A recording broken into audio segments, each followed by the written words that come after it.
Good evening and welcome to this Behind the Headlines pre-record for the date of Wednesday the 4th of May 2022. And in this programme tonight we will be celebrating with Israel what is known as Yom Ha'atzmaut, that is Hebrew for Independence Day, as the nation of Israel, according to the Jewish calendar, celebrates its 74th birthday as an independent sovereign nation in fulfilment of biblical prophecy. And we'll be looking at some of Israel's amazing achievements over the past 74 years.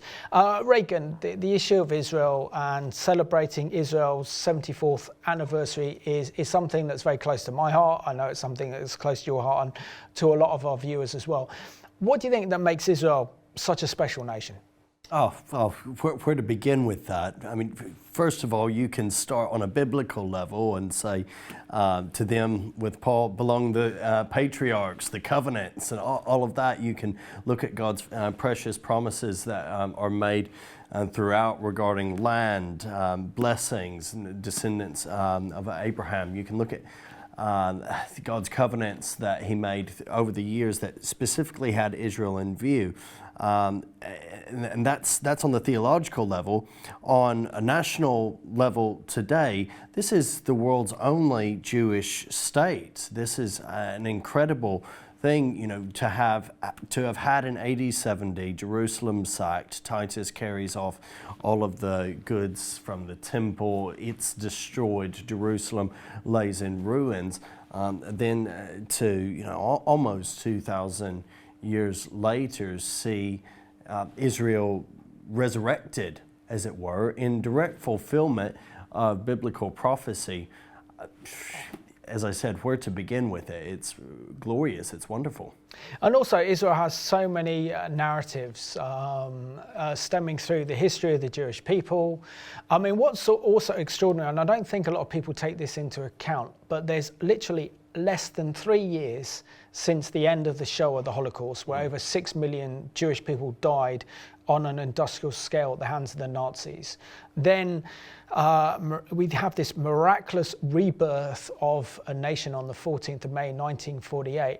Only 3 years. So we go from what is considered the darkest chapter in Jewish history to one of Israel's and the Jewish people's greatest triumphs in history in a space of 3 short years, which is absolutely incredible. But if you think that no other nation has been born twice, but Israel's been reborn as a nation, it's their third time. After the Babylonian conquest of Jerusalem, and then Ezra and Nehemiah going back to the land of Israel to restore and rebuild the temple, and then it's ransacked again, as you mentioned, by the Romans in AD 70. And then we have that incredible declaration of independence by Israel's first Prime Minister, David Ben-Gurion, which for Christians living at the time, this must have felt like, wow, this is incredible. The Bible was actually coming alive, and this Jewish state is out of the horrors of the Holocaust was born. But I also want to make the point, which is a very important point, that the nation of Israel would have been born anyway and created because of the Jewish agency and the infrastructure of the state was being built during the time of the British Mandate. But to have that Declaration of Independence on the 14th of May 1948, the nation, the people of Israel celebrating, the Jewish community around the world was celebrating, and then Israel's invaded by 5 Arab armies, and the US State Department was saying to David Ben-Gurion, don't call for declaration, don't do it. We also then saw that US intelligence at the time gave Israel a week's survival, and yet here Israel is 74 years later. It's an absolute miracle. Yeah, absolutely. You can see the trajectory, how Satan desires to try to disrupt God's promises to Abraham there in Genesis 12. Throughout the nation's history, the people arrive in the promised land after 400 years of enslavement in Egypt. There's routine and persistent lapses going against God's commands you can read of in the book of Judges, and you see the nations surrounding often are the overlords. You see that there are lengthy periods, decades even, of exile in in-state exile, we'll call it, at the hands of the Philistines.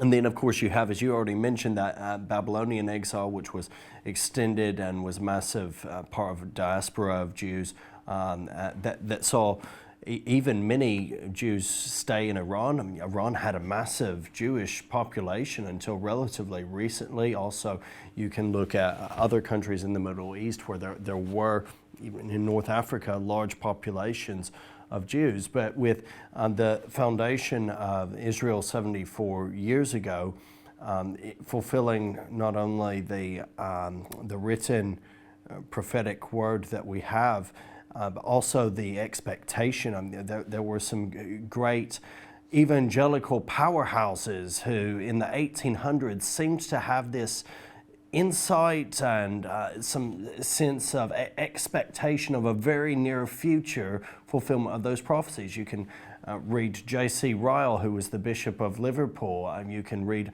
outside of the state church, Charles Spurgeon, and you can read how they both, going against some of the liberal voices of the day that were very much more drifting towards replacement-like theology, they were saying, no, God's promises are real, they're physical, this is actually going to happen. It may even happen in our lifetimes or not long thereafter.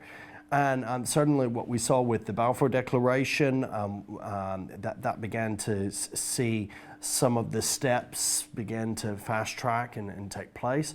But yet again, it's satanic. What happens when God's promises are being fulfilled? He seeks to attack, he seeks to frustrate, he seeks to destroy. We have the Holocaust, the Shoah, and it's such a powerful testimony of God's plan and purpose that failed. It failed. And his faithfulness. His faithfulness that saw a remnant protected and saved from that, leading to also a very eager spirit among Jews around the world to go back to their homeland. Also, what's incredible as well is the way that God raised, the nation of Israel came about in two ways, and I think we need to put through a historical explanation, I think, to start off with.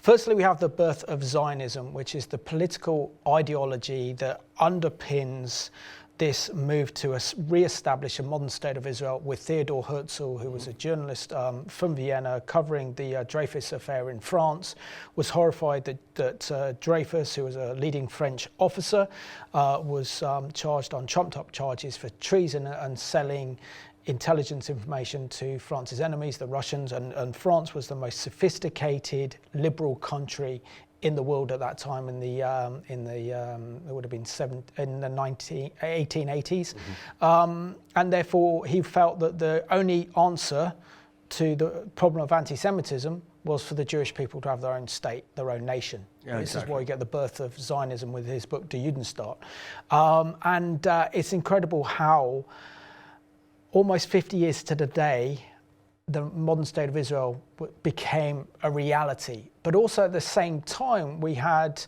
the inspiration of Russian and Jews from Eastern Europe escaping the pogroms carried out by the Tsars and wanting to go to Israel to set up a kind of communist ideal, setting up kibbutz movements. So they actually go to the land, cultivate the land, setting up farming communities. So we had that on the ground, and at the same time we had the political traction, and then the two came together.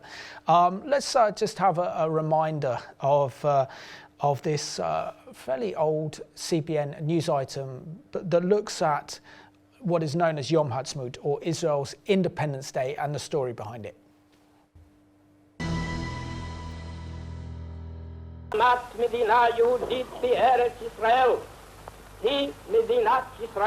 Here in Independence Hall, David Ben-Gurion declared the birth of the modern state of Israel. For the first time in nearly 2,000 years, the Jewish people had a nation.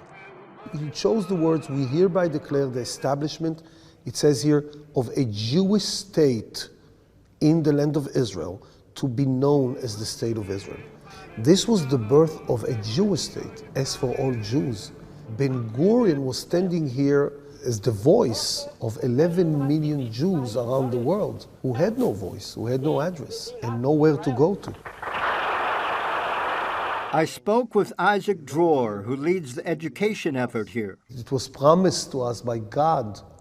We are the only people in the history of the world that live on the same land, speak in the same language, and believe in the same God more than 3,000 years. We are in a historic setting here. Where are we and what happened? This is the room where the Jewish state of Israel was born 70 years ago. In this tiny room with these same furnitures, a ceremony that lasted 32 minutes and shook the world. As British rulers left Israel that day, 5 Arab armies invaded. So it's like when you mix the happiest day for the Jewish people, one of the greatest moments for our nation in modern times, with one of the most dangerous and sad days when Israel was that close to a complete annihilation. Why this building? Why here? Why Tel Aviv? This building was simply the safest auditorium in the city of Tel Aviv. Who were the people that were here? Most of them people from around Tel Aviv, because they could not invite people from Jerusalem, because Jerusalem was disconnected. Only 350 of them were lucky enough to be squeezed in the room with no air conditioning. And among the crowd of witnesses was Yael Sharet. Her father was on the stage here, Moshe Sharet. He was the right hand of Ben-Gurion and the kind of the foreign minister of the provisional government of Israel. And when they came to the ceremony, they came with an invitation. And it says here, we are honored to invite you to the ceremony of independence. And then it goes, we ask you to keep it as a secret. Really? You don't want thousands of people to swarm the street when you expect an air raid later that day.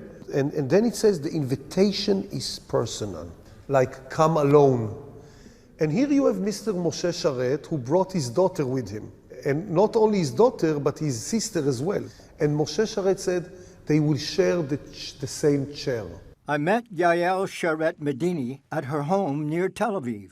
Here is my aunt, and this is my forehead. Hopefully there's something behind it, as I say. And we share the chair there, next to the wall. She told me how just the day before, her father dictated and Yael wrote a draft of the Declaration of Independence. This is my father's version of the Declaration. The one that he dictated to me, this is my handwriting. This is a photocopy of the original. Yeah. The original is in the archive. And this took you how long? I think that I sat there about 3/4 of an hour to an hour. Yael simply calls herself a handmaiden of history. Well, how old were you? 17 and a half. I wasn't interested in this. I knew that this is what's going to happen from the age of 0, that we are going to have a state and we are rightfully here. During that time, she and her family lived in New York, where her father would scour the United Nations, convincing countries to support the soon-to-be-born state. Do you remember the event itself, when Ben-Gurion stood up and read? It's epic. It's really epic. It's poetry, actually. The only time I was really moved, I must say, was when the Rabbi Levine made the old age Jewish blessing, Shechianu v'kiyimanu v'higianu lazman hazeh. That ancient Jewish prayer, recited on momentous occasions, thanks God who has given us life, sustained us, and allowed us to reach this day. I'm not religious, but this blessing has an echo of generations. Did you sing? Hatikva, yes. And then everybody stood up, and it was the anthem, the national anthem. The very next day, which was the Sabbath, President Harry Truman became the first world leader to recognize Israel. The Pentagon and the State Department truly believed that Ben-Gurion, the leader of Israel, is leading the world into a new catastrophe. One person, however, thought differently. His name was Harry Truman. He understood something that most of his top advisors and ministers failed to see.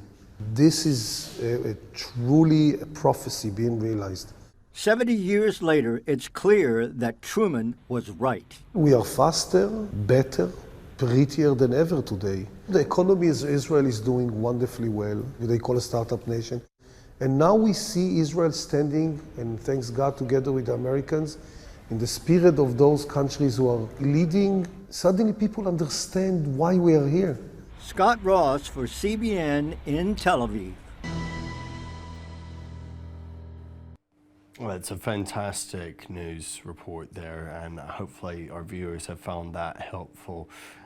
Thank you for digging that up from the archives, Simon. Really, really good. Well, we've got to thank CBN for that. Well, so, yeah. 2 years old, that news report, but I thought it was wonderful. Told the story of Independence Hall, the Story of Moshe Sharett, who was Israel's first foreign minister, and his closeness with David Ben-Gurion then declaring independence. Now, what is so extraordinary, and a lot of credit has to be given the way we see the hand of God and the providence of God in raising up Harry Truman. We know that, for example, that Roosevelt died, was it the big end of 44, 45, Yeah. 45, beginning of 1945. Just towards right at the end of the war. And so Harry Truman, with no experience whatsoever, becomes the US president.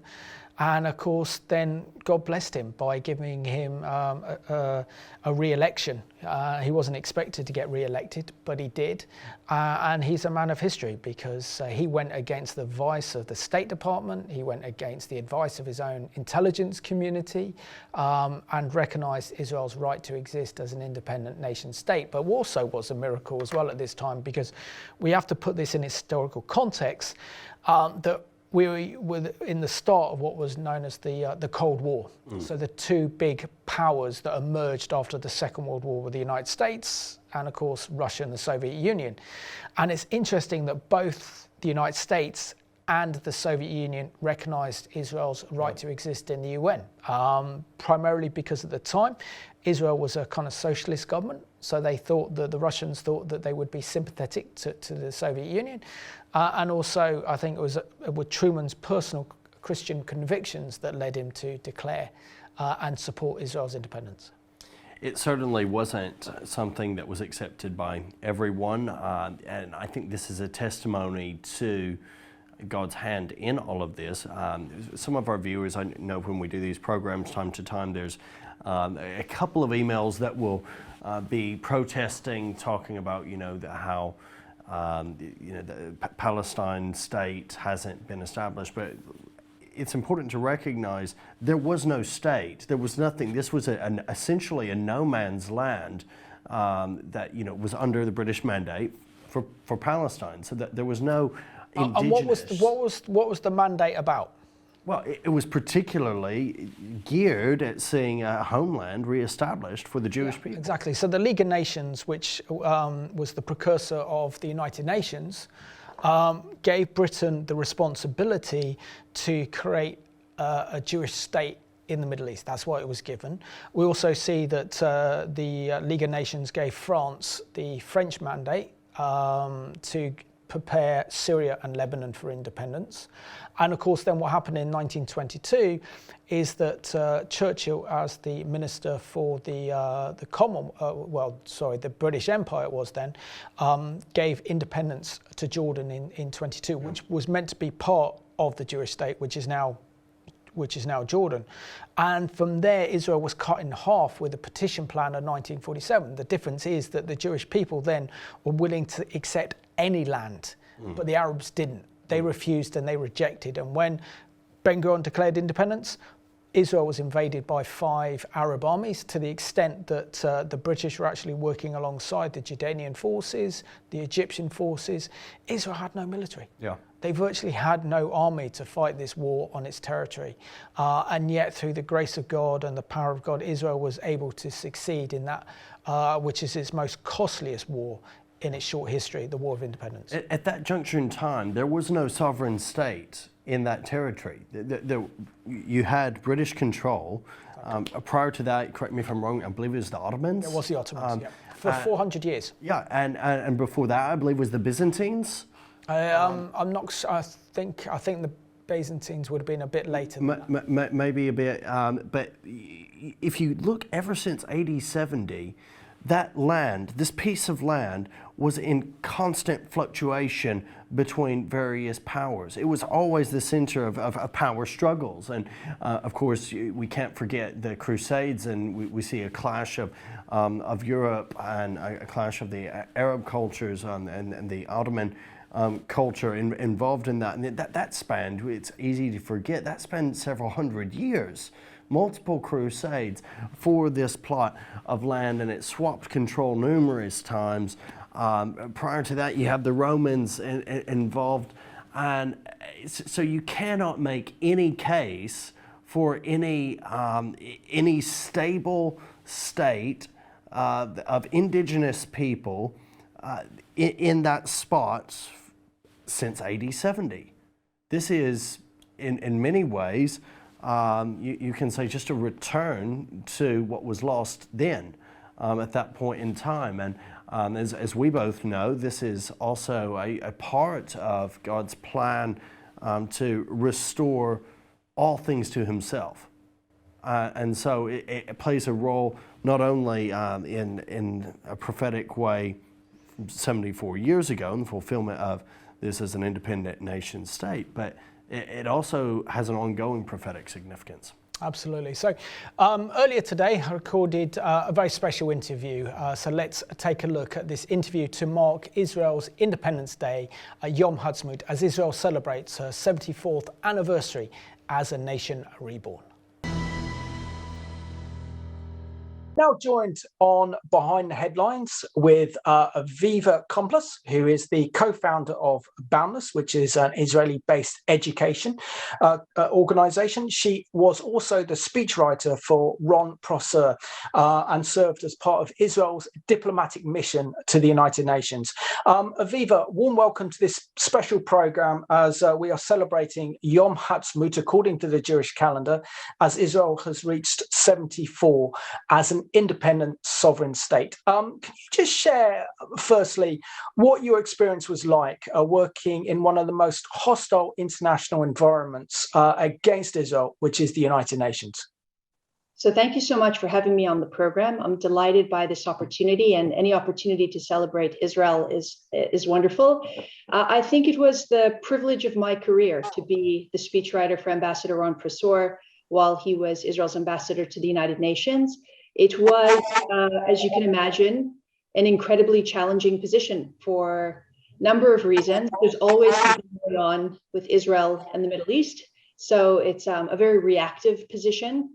I was responsible for all of the writing, in addition for speech writing, the letters that were sent. Every time there is a rocket or a border skirmish or some sort of conflict, there's a letter sent to the Security Council and the Secretary General, and writing op-eds, some of the social media. So there was a ton going on. And I would say in terms of the United Nations, there's also this level of systemic anti-Semitism, anti-Zionism that exists, aside from that, which can be found in the various committees and commissions of the United Nations. We see it in the UN Human Rights Council, where you have standing agenda items that target Israel.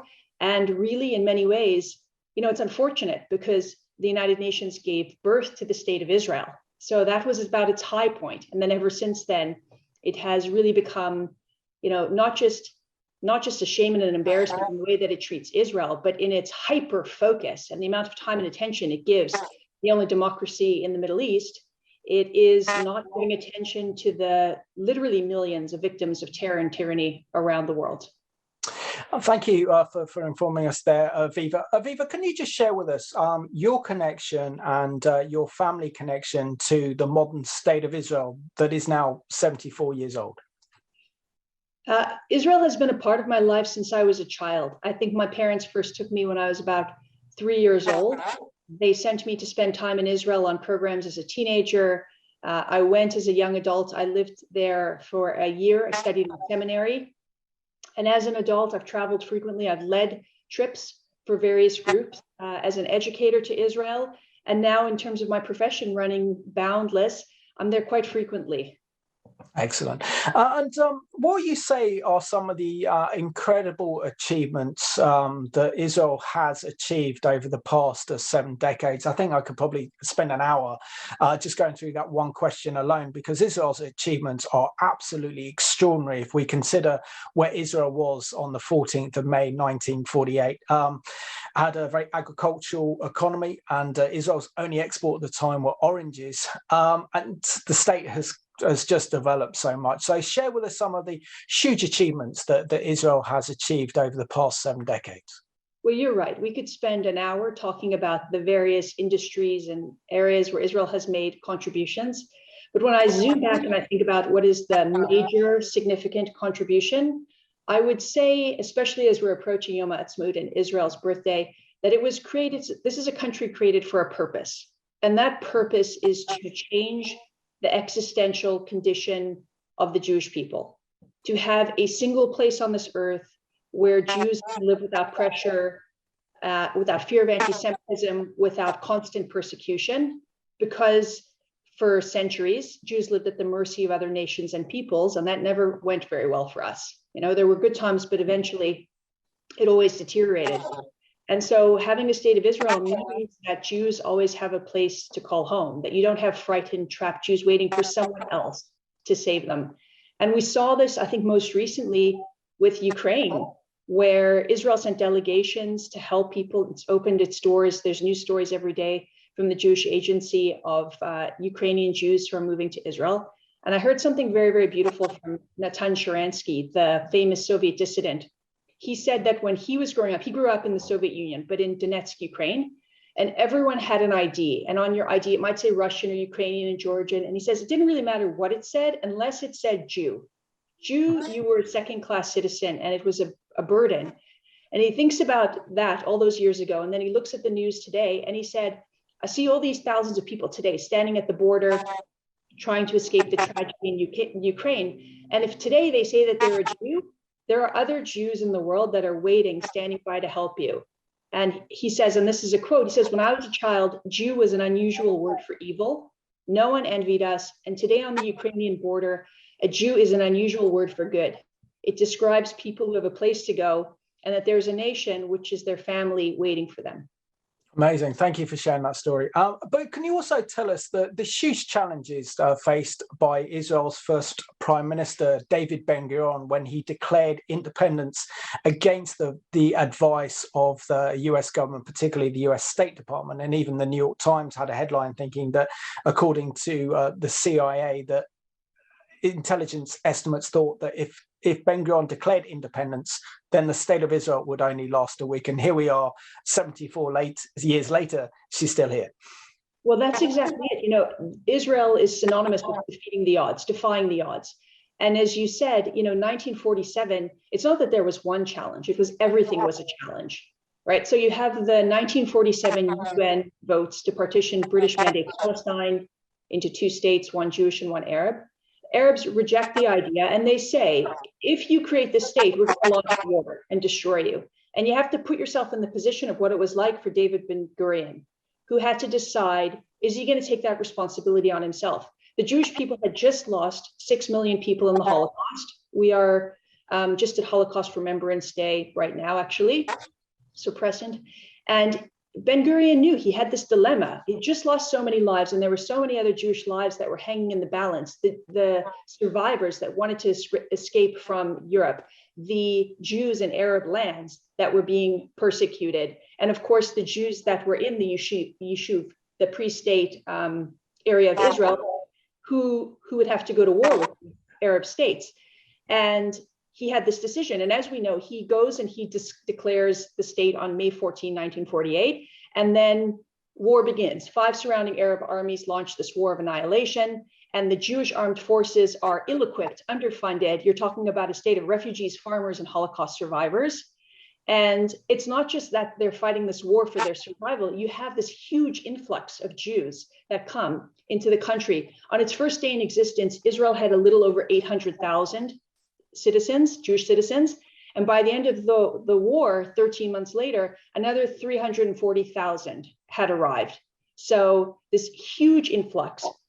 and they're impoverished refugees. It's not like they're state builders and they're farmers. No, they're impoverished refugees. They're seeking protection from persecution. They are the Holocaust survivors. They're coming from displaced persons camps. And any country would be overwhelmed by that rate of population growth and having to take care of the needs of so many new immigrants. And then that's not it. It's compounded by the fact that the surrounding Muslim countries and Iran are pouring out their fury on their Jewish populations. So across the Middle East, Jewish-owned businesses and properties are confiscated, homes are burnt to the ground, synagogues are looted, graveyards desecrated, and scores of Jews are murdered. And so you have this next influx, this huge wave of immigration of Jews from the Middle East that flee to Israel.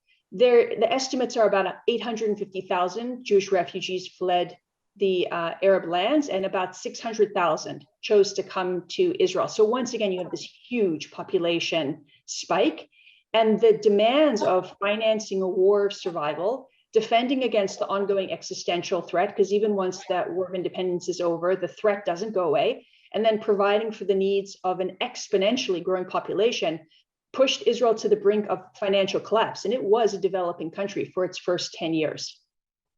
I've never heard the story put like that. So I just want to thank you so much for the way that you articulated Israel's birth and the challenges at Israel's birth. Now, looking on, Aviva, 74 years on, Israel's leading the world in terms of innovation, technology, startup nation. Why do you think Israel is such a success when it comes to innovation and technology and literally leading the world?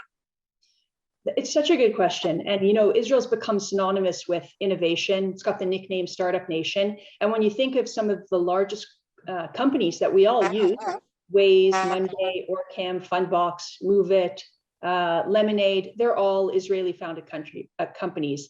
And we also know that huge corporations like Google, Microsoft, Intel, Facebook, Oracle, they all have R&D operations in Israel. So there is certainly something in the secret sauce that Israel has. And I think it comes down to a few things. First is the government's role in innovation.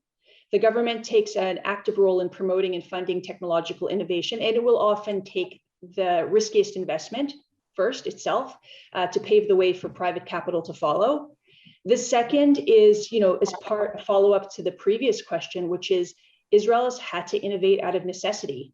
Ever since its birth, it's faced challenge after challenge. It's not just conflict, it's also, this is dry and arid farming conditions. So figuring out how you're going to feed a population required innovation and adaptation. You mentioned its success in agricultural technology. And so you had to be creative to survive. As my former boss, Ambassador Prosor, used to say, the greatest innovation, there wasn't natural resources. So the natural resource that they had to use was this one, their heads. And the third goes to the culture. And the Hebrew word chutzpah, which loosely translated means audacity. And there's something in the culture that drives Israelis to challenge one another, to question authority, to take risks, and to assume that there's always a way. They don't take no for an answer. And so if your premise is there has to be a way, then good chance you'll figure out a way. And the result is, I believe, Israel is said to have the highest density of startup companies of any country in the world. So it's about one startup for every 2,000 people, which is astounding. Amazing. But also the army plays a major role in that, doesn't it? By giving huge amounts of responsibility to young soldiers, anything from 17, 18, 19. And that gives them that ability to take on massive leadership challenges. So that then when it comes to IT or high tech, they're already advanced, they already know and have those incredible leadership abilities already, and then they just transfer that to the business or their field of expertise. Absolutely. And if you think about it, you're a 17 or 18-year-old responsible for the security and well-being of the lives of people. And then you go in, you want to start a startup, all of a sudden that doesn't seem like the stakes aren't quite as high if you're just trying to get a business venture to succeed when you had all that pressure of being responsible for human lives. And where would you say Israel is today, Aviva, at 74? I mean, you already mentioned the fact that one of Israel's greatest successes has been to Jewish communities from all over the world. I think it's over 3 million Jewish people have made Aliyah since 1948. Israel, from being an agricultural economy to now high-tech economy. Israel is the strongest, most dominant military and political power in the Middle East. Israel has the most strongest army in the world and security expertise, and also provides global solutions to global problems. So where would you say that Israel is today at 74? I think you've expressed it so beautifully, which is that Israel has come so unbelievably far in such a short time.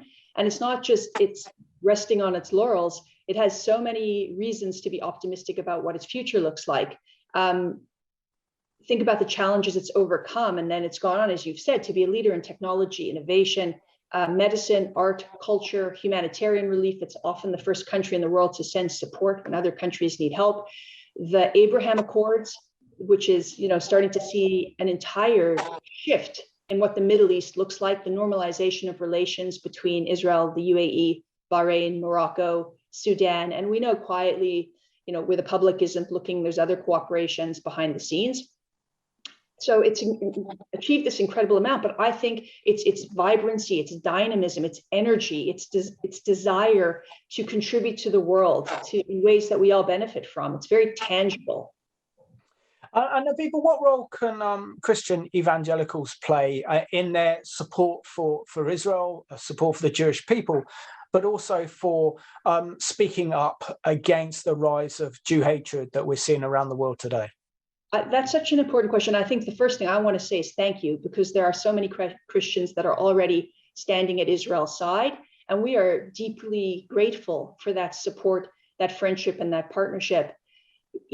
As far as Israel's come, and as optimistic I am about its future, it faces real challenges, and those challenges, are at the potential expense of human lives, and it's deeply complex and sometimes finds itself in impossible positions. And when you find yourself in difficult positions, there's nothing you want more than friends who will stand at your side, who will speak out on your behalf, that will be partners in championing peace, that respect the fact that Israel is doing so much to protect freedom of religion for all faiths, including Christians, and all that it's doing for the Middle East to really be this island of democracy and freedom and a model for what we want the world to look like in terms of tolerance and human rights. And you've pointed to it exactly. I think there's one thing that I would ask is that what troubles me most is the rise of anti-Semitism around the world. Just as Israel's, neighbors are becoming tolerant and open and warm to Jewish people. I was in the UAE a few months ago, and the warmth that they have towards Jews and Israelis is really palpable. But on the contrast, we're seeing in North America and Europe an alarming, troubling rise in anti-Semitism. We're seeing just in the last few days calls for intifada, which is, another way of saying calls for the murder of Jews, openly on the streets from Toronto to New York to LA to London. There was just a protest to Berlin. And we're seeing university campuses that are hosting people who give voice to blood libels, that are also encouraging violence and vandalism against Jews. And we have to be clear that it's absolutely unacceptable. We can't just accept this as the norm, as this is part of what the news cycle is. We should be shocked every single time and outraged and asking what is being done and demanding something be done. Absolutely. And finally, Aviva, how will you be celebrating Yom Ha'atzmaut, which in Hebrew is Independence Day? Well, I wish that I was spending it in Israel. This year I will actually be in Boston for it. But fortunately, a piece of my heart is always in Israel. So I will be celebrating vicariously. Aviva, thank you so much for joining us today on Behind Headlines to mark Yom Ha'atzmaut as we celebrate Israel's 74th anniversary as an independent state. Thank you for having me. Really helpful perspective there. Thank you, Simon, and to Aviva Klompas. Her website was listed, and I believe she has also published a book Yeah, she's published a book about her experiences in the United Nations and writing the speeches for the great man himself, Ron Prosser, who was Israel's ambassador to the United Nations. I think we should have on screen shortly. There it is, and this is her experience of the speechwriter's battles anti-Israel opinions at the United Nations. And it's also a preface written by Alan Dershowitz, which is quite amazing. So there we go, that's her book, and if you want to read it, that's what it is. Gives you an insight into the challenges that Israel faces in the United Nations. So at least I now know we've got a special guest whenever we're doing a topic on the United Nations. Yeah, absolutely. She was great. She was really good. Yeah, it looks fantastic, that book. I'll probably get a copy of that myself. And Reagan, have you ever been in Israel during Yom Ha'atzmaut celebrations? I don't think I have. I've just missed it. Once or twice, but I should make it at some point. I presume you have. Yeah, I have. Yeah. Okay, describe the scene as it occurs. Well, firstly, it's a somber day, the day before. So it's Yom Ha'aztsmout, which is Israel's Remembrance Day, where Israel remembers the fallen soldiers and the victims of terrorism. And what is so moving as well is that there is a 2-minute silence. Everything stops. So just a bit like Yom HaShoah, the Holocaust Memorial Day, which is actually today as we're recording this program, where the sirens go off for 2 minutes. So you know what Israeli drivers are like in the cars. They kind of go crazy drivers, but everyone stops on the motorways, everyone stops on the trains, everyone stops in the shopping centres, everyone stops in the school for 2 minutes as these sirens go off, and they remember those who fought bravely and courageously and sacrificed their life for the state, and also those who are affected by terrorism. And we also see the very moving ceremonies taking place at Mount Herzl, where you see Israel's former presidents and prime ministers that are buried there, like Yitzhak Rabin and others. And that's very moving, and it's a tribute. And then when that ends and the sun goes down, the celebration starts. So, being in Tel Aviv in 2001 was a crazy time.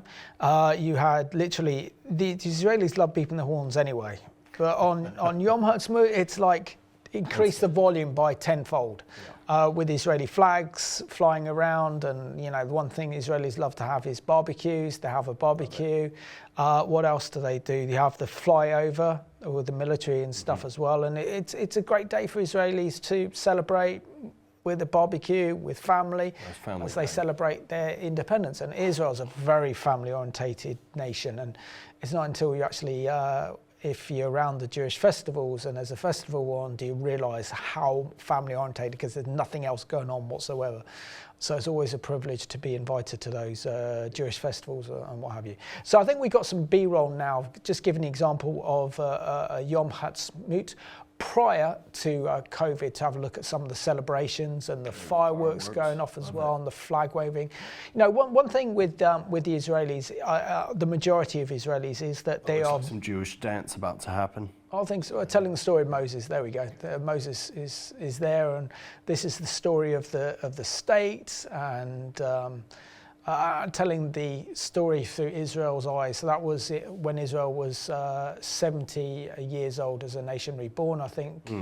Yeah, so there's lots of art. The Israelis are very creative.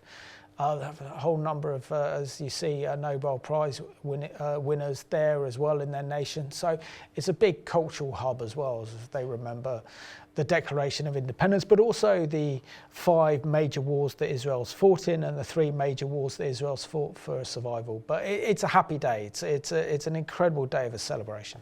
Absolutely. I did attend, I think Revelation TV and our own Tim Vince was involved in the 70th year anniversary a few years back. There was a big event at Royal Albert Hall, and I went along to that, and it was... I think that was the Balfour Declaration. Was that the Balfour Declaration one? Okay. Yeah, the 100th anniversary of the signing of the Balfour Declaration. That was it. It wasn't the actual anniversary, that was it. But still, I mean, anytime there's a festival, anytime there's a celebration, you can expect a good time. So I'm definitely going to ask Rachel, maybe next year we can make it to Yom Ha'atzmaut for the 75th. Yeah, that'll be a big one. That'll be a big one. Also, what's nice as well is that the Israeli embassy put on an event where they invite all the what they consider key supporters of Israel, from the Jewish community and others and Christians as well to take part and meet the ambassador and stuff as well. So it's a kind of good get together. Loads of my guests for the Middle East Report are on there, and you get to see a lot of people and stuff as well. So so it's nice. It hasn't happened for 2 years, so it's good that this can begin and we can celebrate Israel being 74. Going forward, what do we think is in store in, let's say, the next 25 years for Israel? I mean, you mentioned earlier, Simon, that we saw that the primary export at first was oranges.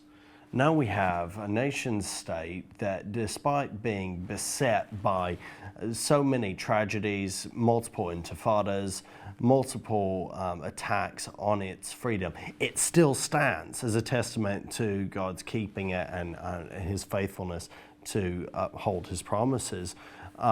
They don't have oranges as their primary export now, although the oranges are quite nice. Jaffa oranges. Yeah, exactly.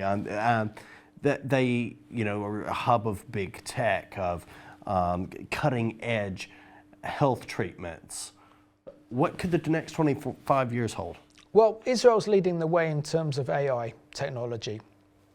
And all the companies, all the Googles, the Facebooks, also the big social media giants, all have a massive investment in Israel because Israel is the cutting edge. So they know that Israeli IT designers are designing that new technology. The only thing that in Israel, I think at the moment, are currently working on driverless cars. So that's the big project they're launching and being involved in. But the one thing for Israel, Israel invented Waves, for example, Wave, which is the satellite navigation system that loads of people have on their phones. But they sold it to big American companies. So I think for Israel, the next stage would be to actually own those companies.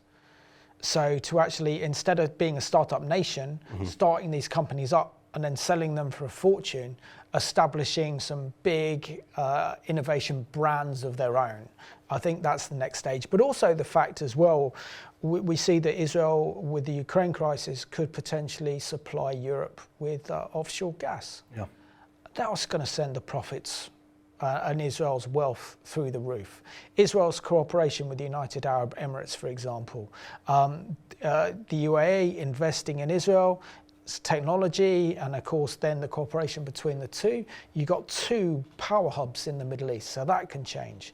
We're going to see that Israel is going to be more needed in Europe, around the world, as time goes on, and Israel's not so reliant upon the United States as she was before. So these are the changes, but of course there's still the threats. There's still how the Iranian regime is still very close to achieving its ultimate ambition, which is the development of nuclear weapons and the capabilities of firing those nuclear weapons. They've said and vowed they want to see Israel's destruction. We still see that the Palestinian Authority have completely rejected any wanting any genuine peace with Israel, but want to destroy Israel. We see also then Israel has to deal with the likes of Hezbollah on a northern border in Lebanon, with something like 160 to 180,000 rockets aimed at Israel. Hamas in Gaza as well. And of course the situation with Russian troops and maybe 90,000 Iranian troops and militias in Syria as well. So despite all of this and despite all the geostrategic threats, Israel's an absolute powerhouse, and it is a blessing unto the nations. One of the things that we're seeing that I'll be interested in keeping an eye on is an increased and tragic erosion of support by Western powers for the state of Israel, with increased liberalization and erosion of important Judeo-Christian social values. We see that there's an increased animosity and a lack of objectivity when considering the place of Israel in the world today. France, you mentioned Theodore Herzl and the investigation of the Richard Dreyfuss affair. Okay, you can go all the way back to that day and realize France has not had a very good history in regard to its treatment of Jews, but we're seeing it worsen. We did a program some time back on the increase in anti-Semitism in France that's sparking increase of Aliyah. We're seeing with Macron is more pro-Israel than his predecessor Hollande. So he's now kind of working with Israeli businesses and stuff as well. So there is a closer relationship than there was before. I think we also got to acknowledge that France played a major role after Israel was declared a state by becoming Israel's main arms supply and supporter in the 50s, up until the Six-Day War in 1967. So I think, again, it's not necessarily Israel has a problem with the nation states. Israel has a problem with these globalist organizations such as the United Nations, the EU, who are incredibly hostile towards Israel. And so it should be something that we keep an eye on, I suppose, in the next decade or so to see which route some of these nations progress with. So do they continue to go down a globalist agenda? Macron do well has just with this been government, re-elected. That could be significant. We also see Biden in the US, and he hasn't exactly been overly friendly with Israel. It took him how long before he contacted the then Prime Minister Benjamin? Between 30 and 40 days. Usually it would be something that you would expect. Within minutes, Not hours. Exactly. He didn't even respond to any congratulations. So you just kind of think, okay, but that proves the point. Israel does not stand on the shoulders of the United States. It doesn't stand on its own feet with the support of any other nation. It's there upheld. But this is also to do with the faithfulness of God as well, 100%. and the prayers of the saints praying for Israel, realizing its prophetic significance, recognizing its historical significance, its spiritual significance, its biblical significance, its political significance, because without Israel, I dread to think what mess the Middle East would be in. I mean, Israel is a beacon of light in an extremely dark region of the world. The one thing the Israelis want to do is help other nations and bless other nations. I mean, Israel's leading the way in terms of irrigation for Africa, trade deals with India and other third world countries, cooperating them, trying to help them with technology so they can have television and telecommunications. I mean, Israel are doing so much, and particularly if we see a national disaster around the world, Israel's first on the scene. So, and I tell you what, if I ever got in trouble, the one nation or the one group of people that would want to help me out would be Israelis. Yeah. So you can see how they're putting their foot forward to try to bring about peace in the Middle East. We saw the Abraham Accords, amazing news in the past few years, where we're actually seeing parties that have been fragmented and fractured in their relationship. Israel is bringing and taking initiative and bringing that together. So it'll be incredible to see what happens. There's also an increase of Aliyah from various nations, and again, that has prophetic fulfillment. Absolutely. So much to celebrate, much to look forward to, and to any of our viewers who will be celebrating Yom Ha'atzmaut, or who will be just rejoicing in God's providence in bringing about Israel as an independent nation state 74 years ago. I pray it is a happy day. Yeah, I'm sure it will be. I'm sure it will be. There's an awful lot that Israel can celebrate and the Jewish people can celebrate. But yeah, let's not believe the lies and the horrendous accusations that are made about Israel. Find what the Word of God says about Israel and the Jewish people. Find out about the history of Israel and Israeli politics to gain an understanding. And you honestly can't make better friends than with Israelis. You're married to one, aren't you? Well, I kind of have to say I'm married to an Israeli, so absolutely. Simon, great program. It's so important that we as God's people recognize the ongoing importance and significance of Israel. I mean, we look forward also to that full fulfillment of God's perfect plan and purpose. Absolutely. Reagan, pleasure doing a program with you. And I want to thank you for watching this pre-recorded Behind the Headlines on Yom Ha'atzmaut, which is Israel's Independence Day. We have a lot to be thankful for. It's also, we need to pray for Israel a lot more and support Israel as she celebrates her 74th anniversary as a nation reborn. So thank you for watching tonight's edition of Behind the Headlines.